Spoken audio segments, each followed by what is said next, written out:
everybody, I am Jarrett Ross, the Genie Vlogger, and welcome to another Professional Genealogist Reacts. On today's video, I will be watching How African Are African Americans by the Yarboroughs. Now, I'm not familiar with this channel at all. I did take a quick look. They're a travel channel. They seem to have African American ancestry.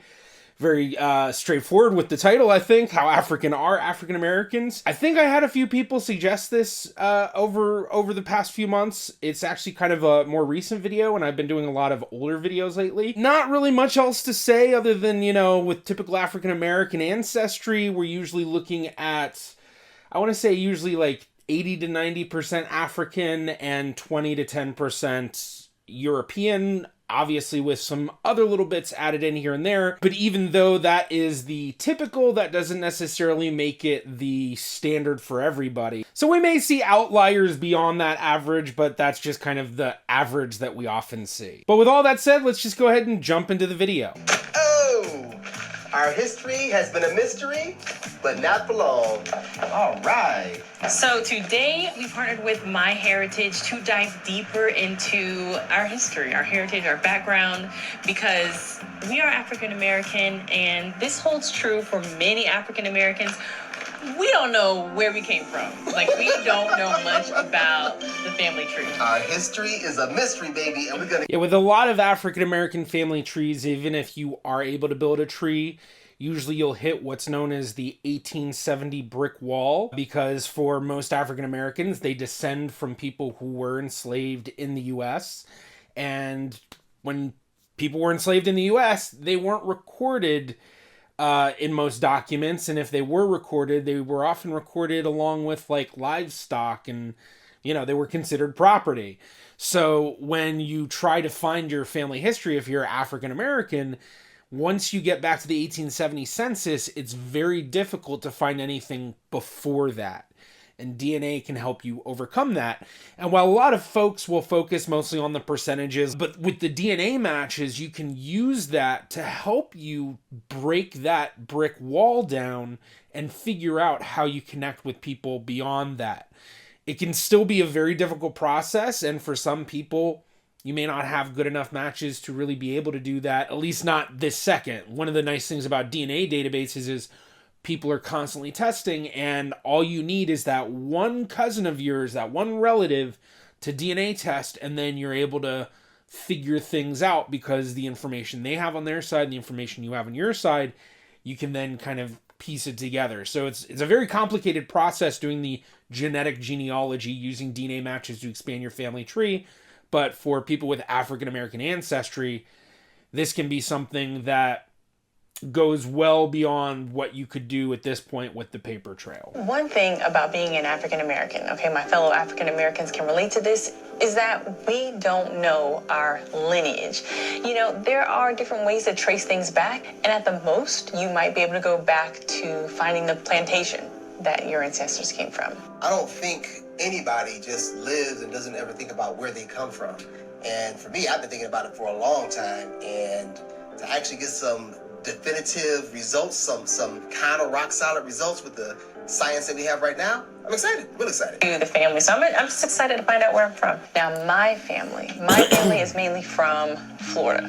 Mom's side, dad's side's from Florida. My dad's grandparents and parents were from Florida. My mom, on the other hand, had some family in Georgia. So my family trees are probably citrus trees and peach trees. My people were all over the place. My mother and father are from Detroit. On my dad's side, my grandmother, I was told that she was half indigenous. Her mom was indigenous. And her father, I know nothing about. So if that is the case, then we should see a significant amount of indigenous American in his results. I think, what did he say? Was it his great-grandmother? My mother and father are from Detroit. On my dad's side, my grandmother, I was told that she was half indigenous. Her mom was indigenous. Yeah, so if it's his great-grandmother who's fully indigenous, presumably, Even although I'd say people, great grandparents of his generation would be people usually born mid 1800s to late 1800s. So at that point, it's also possible that even if she was native, she may not have been 100% genetically native. But assuming that she was, then we would be looking at about 12.5% DNA that he would be getting from her. Because you get 50% from your parents, 25% from grandparents, 12.5% from great-grandparents, and then each generation it halves. So even if this great-grandmother was only half indigenous herself, we'd still be looking at about a 6% or so amount of DNA. It'll be interesting to see his results, because if we see any sort of significant amount of Native American, that should help kind of prop up this story. But in American families, both African American and European American and all sorts of American, as long as if you have an American family that traces back to 1800s or earlier, I guess I should say early 1800s or earlier, you often will have families where there's some sort of a story of a Native American ancestor. Especially a Cherokee princess is often the story. This is something Henry Louis Gates Jr. talks a lot about in Finding Your Roots as well. And I've gone over in multiple videos of mine where, we had Mr. Beat, who had this story of a Native American ancestor. We couldn't find any proof that it was true. Now, a lot of times, just because the proof isn't there doesn't mean that these people may not actually have Native American ancestry. But it also, just the lack of the proof doesn't mean that, you can just say, oh, well, it's there, we just don't have the proof. It just throws a question mark into it. But having something that's much more of a recent, a great-grandparent, then we should see a significant amount in there. And her father, I know nothing about. My grandfather on my dad's side was from Louisiana. On my mom's side, it's Florida and Kentucky. My great-grandparents, I know absolutely nothing about. My great-great-grandparents, forget about it. What do you think your results are going to show?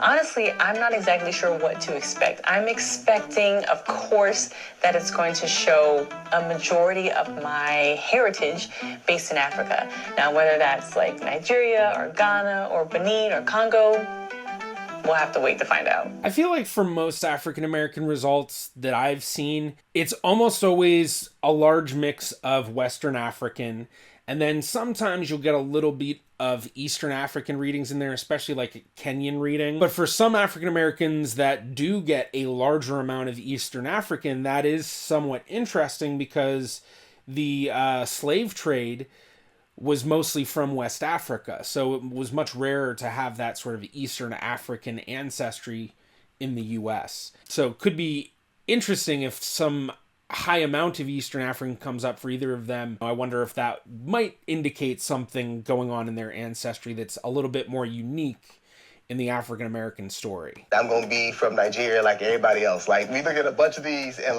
90% of black people have heavy Nigerian roots. I don't believe we have those thick, heavy roots. I believe I'm going to be more West. I believe I'm going to have some of that Central.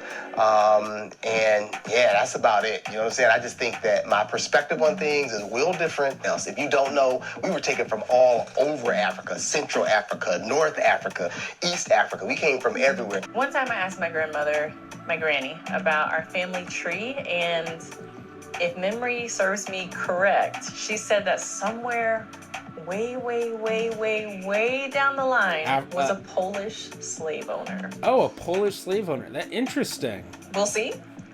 If that is the case, depending how far back, it's very possible that she may have some of those genetics, because as we know, a lot of slave owners or their overseers or family members would rape the slaves and then have children with them.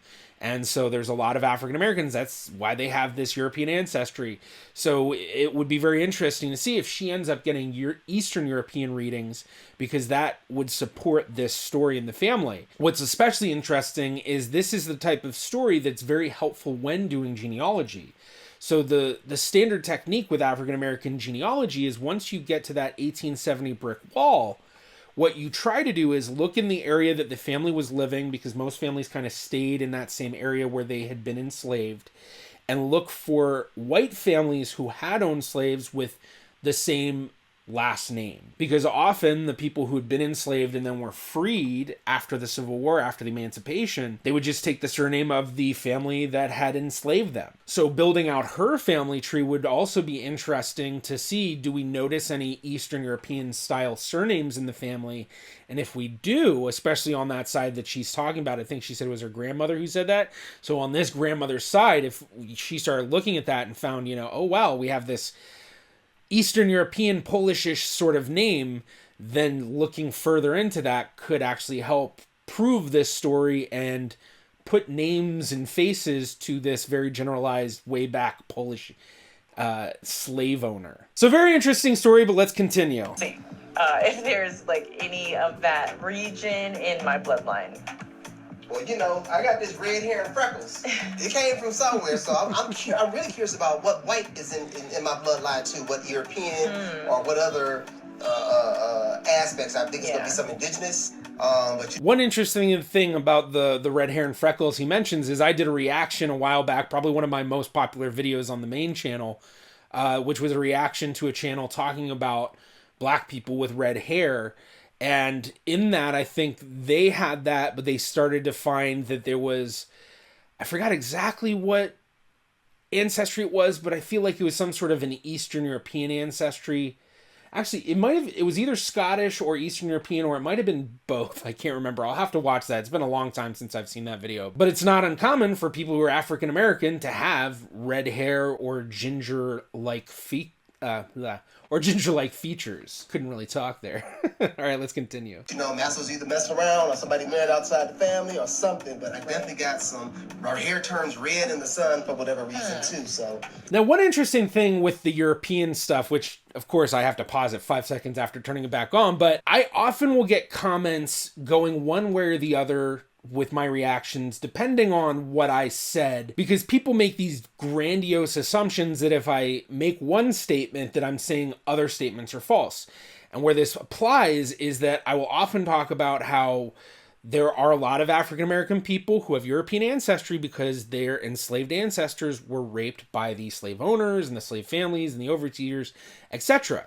But at the same time, it is also true that there are a lot of African American people who descend from European families, not through the rape of the enslaved people, but instead through actual consensual relationships, especially post-Civil War, but also pre-Civil War. No matter what I say, there's always people that assume that just because one statement's true, I must mean that the other statement's not true, and it's like, history is nuanced. There's a lot of things that happened, and there were a lot of people that lived in times where we have these grandiose assumptions of how society was, and they were outliers. I mean, think about just today, the outliers that the people that are funny in their own sorts of ways or do things that are very much against the grain. But I don't know, it just kind of popped into my head, like just after watching a few more seconds of it, so let's continue. There's some Irish or something up in there, you know what I mean? So excited to find out what that is too. Me too. And how strong it is, you know what I mean? Yeah. Where I get this dark complexion from. Have you guys ever done an MyHeritage test or a DNA test? DNA test. I do believe in the science, and I'm curious as to where it will lead me. This is definitely going to act as a roadmap for us out here traveling and our next destinations for next year. So really, really, really pumped up to get these results back. Yeah. So let's go. How do you feel? I am a little nervous. I don't know why, right? There's really no reason to. Okay. Music. 41.8% Nigerian. What? Everybody's from Nigeria? Okay, 20% North and West European. And of course, it's just the generalized North and West European, nothing very specific. And I talk about this all the time. It's because with Northwestern European ancestry, it's actually very hard to pinpoint down. And especially if you have a wide mix of Northwestern European ancestry, it can be very difficult. So a lot of times you will see these very generalized, but it's also not surprising for people with Northwestern European ancestry. I'm sure we're going to see some more specific, more granular readings for her European. I wouldn't be surprised if we see a few percentages of some sort of a Scandinavian or something. Obviously, England, Ireland, Scotland, Wales, some sort of reading there. Yeah, very, very interesting. She's already at the point, 20.2% North and West European. She's already at the point where she's kind of on the higher end of a European reading on average from what I've seen for people with African American ancestry. So if she does get a lot more, that'd be kind of interesting, because then she'd kind of have a bit higher than usual. I think, when I first started doing DNA testing, the number everyone always said would be 75% African, 25% European. And then slowly as time went on, it went, higher amount of African and lower amounts of European, to the point now that I think mostly it's 10 to 20% European that you usually see with African American DNA tests, and about 80% to 90% African. So let's continue. That's a huge percentage. It is. 15.9% Kenyan, you guys. Wow. Interesting. Now, like I mentioned before, for the Eastern African countries, I feel like it's not as common. Kenyan probably being one of the most common for the Eastern African countries. 15.9%, I feel like that's a pretty big percentage. I feel like usually when I see Kenyan for people, it's not quite as much. I like the music. All right, and 15.7% West African. General West African. Wow, is that everything? No, it's no, still going. Definitely more. Okay. Okay, and 6.4% for more ethnicities. Okay, and so from the looks of it, it looks like she has Native American ancestry in there. That's kind of that like weird big horseshoe shape at the top. So 6.4% across 4. I'll be interested to see how big some of these are, if they're all just trace results, if they're all just, 2% or less, or if there's maybe 1 or 2 that's, like 3% or 4% or something that... Well, I guess it'd only be 1 that could be 4%, but yeah, let's see. Oh my goodness. You guys, okay, first of all, I didn't, you kind of have like expectations or kind of little hopes or whatever, but I was surprised that it actually says 41.8% Nigerian, and the fact that the second largest ethnicity that popped up was 20.2% North and West European. Grandmama was right. Actually, she wouldn't be, because wasn't she saying that it was a Polish Eastern European? And while, yeah, someone who would have Polish ancestry may get North and West European readings, you would not expect a large chunk of that. So this is just confirming that she has European ancestry, but I would not say in any way this confirms her grandmother's story of having a Polish enslaver in their family history. It certainly doesn't disprove it, but when you look at the map, you can see that for the European, the only other thing being covered, it looks like it's either just, it might be Finnish, but it might be a Scandinavian or Swedish. It's hard to tell because it goes Norway, Sweden, Finland. So it looks like it might be Sweden and Finland. I don't know. But basically, mostly Scandinavian. So we're talking very different sort of European ancestry than Polish. There are some correlations, but not enough that I would think that you'd get a large reading of it. Wow. Okay, and then we go back to Africa with 15% Kenyan, and then 15.9% Kenyan, and then 15.7% West African. You guys, I don't know, because I know a bit more, I just feel really excited because this gives me more opportunities to delve deeper into these regions, the people, the culture, the language. So I'm super excited.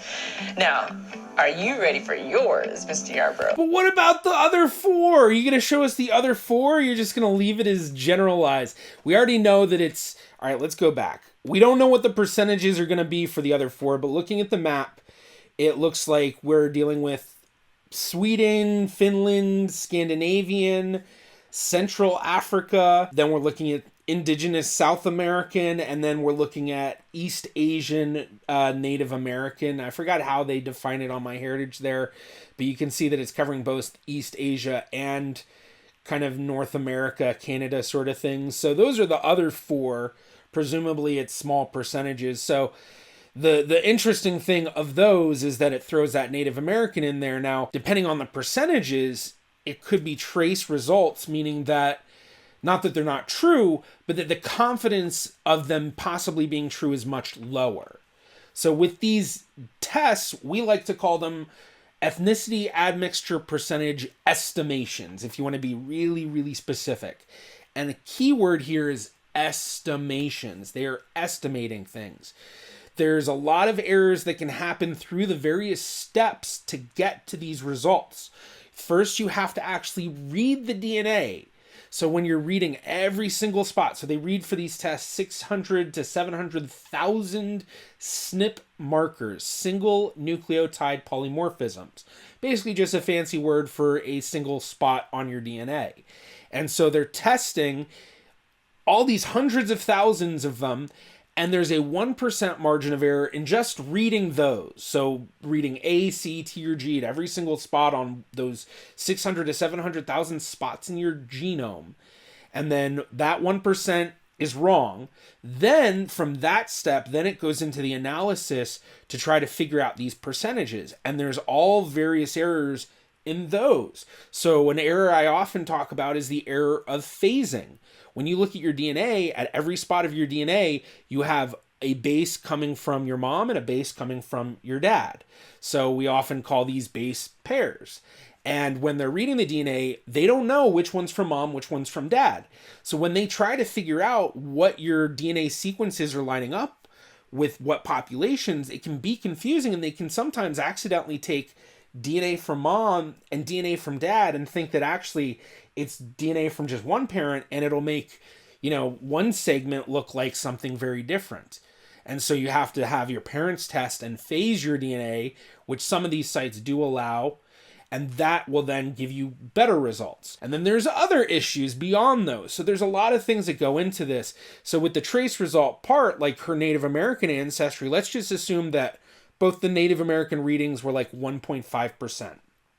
Added up, that comes to about 3% Native American, Indigenous American ancestry, and that could be possible. It's kind of on the high end of a trace result.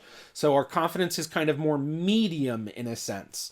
But you could figure this out by using your DNA matches and the paper trail to build your family tree and identify, do you have specific cousins like from a side of your family that you know. So, if you have a bunch of first cousins who are also tested in MyHeritage, and you notice all of them also are getting these similar readings of both the South American Indigenous and the North American Indigenous, that could be indicative that this is actually true reading and not a false positive. So your confidence goes up a bit. And then you can also try to start to figure out, if you're getting it from cousins that are through one side, well, okay, now we know it's through that side. And you can also get more family members to test to figure those things out. It can be helpful in showing you what might be there, but at the same time, this could just be an error in reading, and these Native American readings are just not true. They're false positives. Ready to explore Rondel's ethnicity? I think so. Let's go.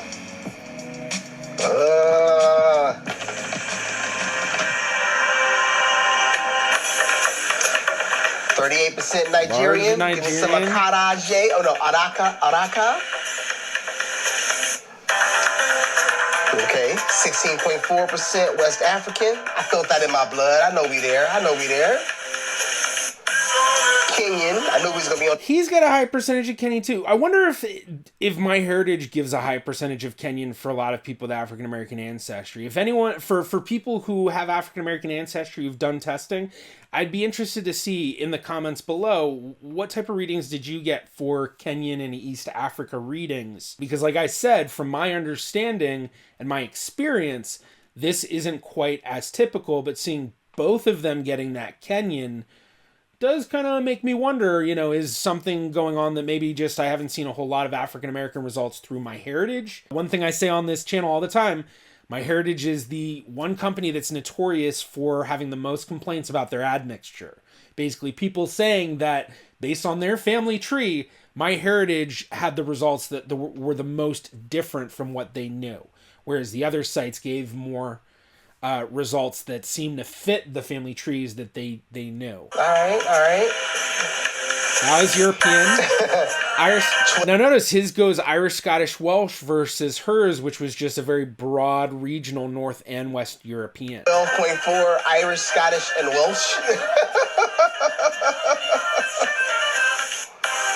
19% other ethnicities over Africa. Central. Interesting. Okay, yeah. Now what's really interesting, and I hope he pulls up how much percentage it is that he's getting a Chinese reading. I wonder how much that is. Obviously, it's under the more ethnicities, so I mean, it could be like a 0.5 or something. But notice again, we have Irish, Scottish, and Welsh, and what's he getting? That typical Northwestern European. He's getting Norway and Sweden and Finland. And okay, so from before, when I was asking, you know, I couldn't tell if it was covering Sweden and Finland or just Finland or, you know, what. So that reading that she got that beforehand must have been Finland. And then he's getting North African, Central African, and then this Asian, which is really interesting. Hopefully he shows more. Hopefully they also show DNA matches. I'd love to see that, but I don't think they Liberia, will. Algeria, Niger, Chad, Sudan. We got a lot of traveling to do. Central Africa Republic and Egypt. Now, I do find it funny, just from my standpoint, when a lot of people will take the percentage test stuff and be like, oh, we got to visit these places. And I get it, especially if you're not able to build a family tree to identify those places, which for a lot of African-American families, you're just not going to be able to identify where in Africa you specifically came from beyond, you know, something more granular than this. But with that said, from my standpoint, I always find it much more of an interesting thing to try to build the family tree and try to identify those places.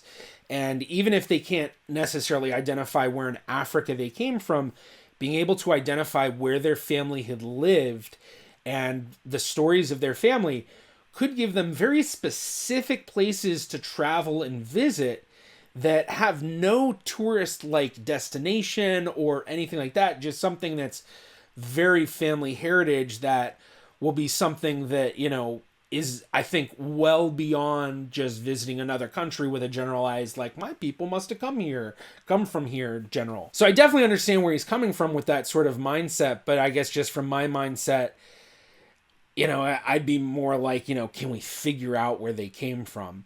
And there's ways with DNA testing to pinpoint a little bit better. You know, you can do Y-DNA testing, you can do mitochondrial DNA testing, and especially doing that through family tree DNA, which does advanced versions of it.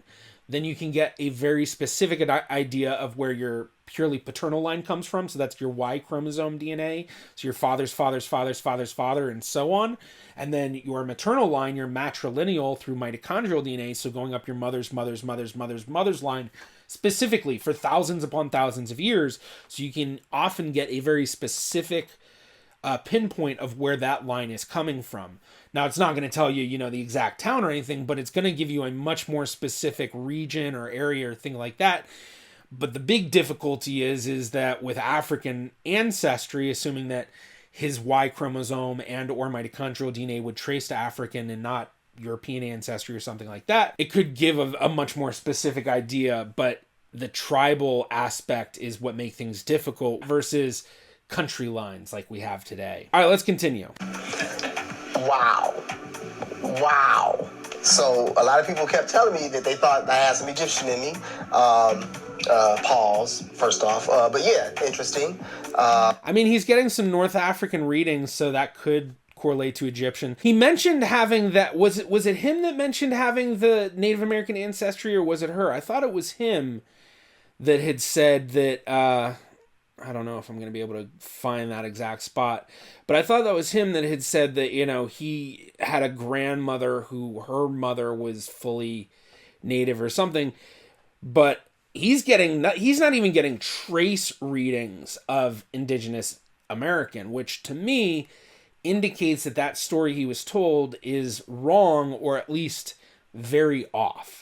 So, you know, maybe his great-grandmother was indigenous, but only very partially. And because of that, he just didn't inherit any of her DNA. You know, maybe she was 25% indigenous. You know, she only had one grandparent who was actually indigenous, and then all of her other ancestry was African or European or some sort of mix like that. And so if that's the case, then he would be getting about 12.5% of 25%. And if that's the case, then you're looking at just a little bit under 3%, assuming that he inherits it, because DNA inheritance is random. Recombination of DNA from each generation is random. So it could get filtered out easily. So just something to mention, I figure. But all right, let's continue.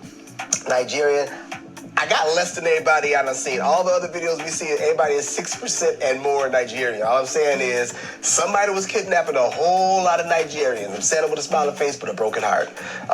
West African, oh man, y'all, we got some traveling to do. Kenyan, 12% Irish, Scottish, and Welsh. Had no intention on visiting Ireland, but we might have to make that stop. Right, that's where they're here and everything else, though. But these other ones, man, Chad, Niger, Algeria, Egypt, Sudan, Liberia. Show the percentages. Tanzania. I told you. Did I tell you? Yes. We had a bet going. I did not say it online, but I said it. You heard me? Wow. Oh, wow. One of my other ethnicities is also China. Wow. Look, if you're thinking about getting this done, get it done, man. I can't tell you what I'm feeling on the inside. It's a range of different emotions and excitement and finally decoding, undoing, finding out what was taken away from me and reclaiming it. So this is the first step. I can't wait to get a little bit deeper. Okay, well, that video was so-so. I think it was really, really basic in what they went over. They didn't even go into these smaller percentages, which would have been very interesting to especially talk about, you know, what type of level of confidence would we be looking at based on those various percentages, especially looking into his Chinese ancestry. But beyond that, you know, they didn't, you know, they talked about their family history, but it was very basic and they didn't seem to know much about their family history. I always kind of find it interesting that people don't just try to build their family trees when they get a DNA test. I mean, I guess not everyone, you know, thinks the same way, obviously, but, you know, if you're trying to do a DNA test to really learn about your family history, I would think that learning more specifics about the family history would be a part of that. But at the same time, I guess maybe some people just don't really think to do that sort of thing and just kind of just are like, oh, well, my family tree, whatever. And they were talking a lot about, you know, using these results to figure out where they're going to go in the future. And, you know, I always kind of saying in, you know, my reaction in the middle about, you know, well, I always kind of find it funny when people do that, and thinking about it a bit more, I think part of that has to do with just knowing that when they do these generalized circles, it's not necessarily saying that, you know, your family came from each one of these countries. It's more of saying that your family came from somewhere around here-ish. So, you know, especially some of those are like West Africa. I mean, that covers a lot. Covers a whole lot, and your family may not have come from that, you know, entire region, or not even half of that entire region, you know, very minimal spots. But what I would suggest to them is, number one, build your family tree and see how far you can get. Two, utilize your DNA matches. We don't know what their DNA matches looked like through this because we didn't see them, but they may have some very good matches that could actually help them expand their tree to break down that 1870 brick wall. And then three, doing that advanced testing, the Y-DNA testing, the mitochondrial DNA testing, because that's what's going to give you more specific areas to figure out where your family came from, especially if those lines came from African ancestry, because as they indicated, most Africans aren't going to be able to figure out where in Africa they came from. But I think for as much as they talked about getting a whole lot out of this in, you know, learning their ancestry, I think if they were able to have a family tree built and have it told to them in a way that truly brings the story alive, I think it could be much more impactful, and especially like I was saying before, it could lead them to wanting to go visit like some super small town in Georgia where, you know, it's a town of only, you know, 500 people, but you can figure out exactly where your family lived. And then not only that, but you might be able to find relatives still living there. And, figure out the actual story of what did your great-grandparents, your great-great-grandparents, or your third great-grandparents experience. What were their lives like? A great example of this is my YouTuber Family Tree series episode for Jabari Walker of the channel From Nothing, where I was able to build out his family tree and learn about this amazing ancestral connection he had to the Gullah Geechee people in Georgia and South Carolina and along the coast of the southern U.S., and this amazing history, and then find the records and the documents and see the stories of the actual family. Now, granted, this isn't learning the ancestry back to Africa, but it's still a very, very specific part of his ancestry that is what makes him. So overall, not that bad of a video. It was just really, really basic in kind of everything they showed and everything they talked about. Whole lot of advanced editing. They had a lot of stuff going on, a lot of cuts and all sorts of stuff. A little fast at times, honestly. But I'd be very interested to see if maybe they do end up building their family tree and sort of getting into that. And I know I say this in a lot of my reactions, but I would love to have them as guests on my series, YouTuber Family Trees, on my main channel, Genealogist, and build their family tree and actually tell them the story of their ancestors. Now, if you enjoyed this reaction and you'd like to check out more, be sure to check out this one right here. Thank you to my Patreon patrons and YouTube members.